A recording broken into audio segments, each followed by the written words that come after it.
একটু তাড়াতাড়ি সফলতার রাস্তা দেখায় দাও মালিক। তোমার দোয়া কবুল হয়েছে, এজন্যই তো তোমার বিয়ে হয়েছে। এটাই তো সফলতার সব থেকে বড় রাস্তা, কারণ বউই তো ব্যবসার বড় পুঁজি। তাহলে আর দেরি কিসের, ব্যবসা শুরু করে দাও আজই। আমরা দেখবো আর মজা নেব, শুধু টাকা ইনকাম করবে তুমি। তার নতুন বউটা কেমন সেইটা আমরা দেখি।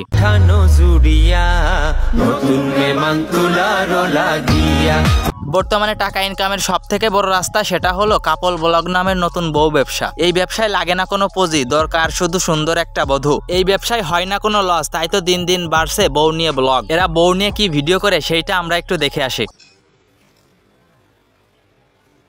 স্ত্রী তার স্বামীকে খাওয়াই দিচ্ছে, এইটা দেখে আমরা কি শিখবো? এইটা কোন ধরনের কন্টেন্ট? এইটা দেখে হাসবো নাকি কানবো, সেইটা এই ভিডিওর নিচে আন্ডারলাইন করে দিলে ভালো হতো। এদের নিজের আটা গাঢ় হয়েছে কিনা সন্দেহ, তারপরও এরা বিয়ে করে বউ নিয়ে করছে আনন্দ। বউ দিয়েও যে টাকা ইনকাম করা যায় সেটাই দেখাইলো এই কাপল ব্লগাররা। যে ছেলে বউ দিয়ে ব্যবসা করে ইনকাম করে টাকা, কে বলে ছেলে তারে? ও তো আস্ত একটা হিজড়া। বর্তমানে এই সমস্ত হিজড়াদের সংখ্যা দিন দিন বেড়েই চলেছে, আর বাড়বেই না কেন? কোনো কষ্ট ছাড়াই বউ দেখিয়ে যদি ইনকাম করা যায় টাকা, তাহলে তো দিন দিন বাড়বেই বউ নিয়ে ব্যবসা। সঠিক বলেছেন, আপনার বুদ্ধি ভালো।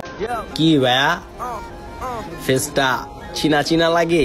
ভাই তোদের চিনবো না? তোরা হলি বাংলাদেশের পর্নস্টার। তোদের বুড়া থেকে গুড়া, বাচ্চা থেকে পোলা সবাই জেনে। তোদের ঐতিহাসিক 3 মিনিট 21 সেকেন্ডের ভিডিও দেখার পর তোদের কি না চিনে থাকতে পারি?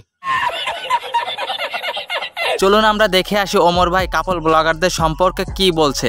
এই কথাটা সকল কাপল ব্লগারদেরই মনে রাখা দরকার। ইসলাম কিন্তু ব্যবসাকে হালাল করছে, বউ ব্যবসাকে না।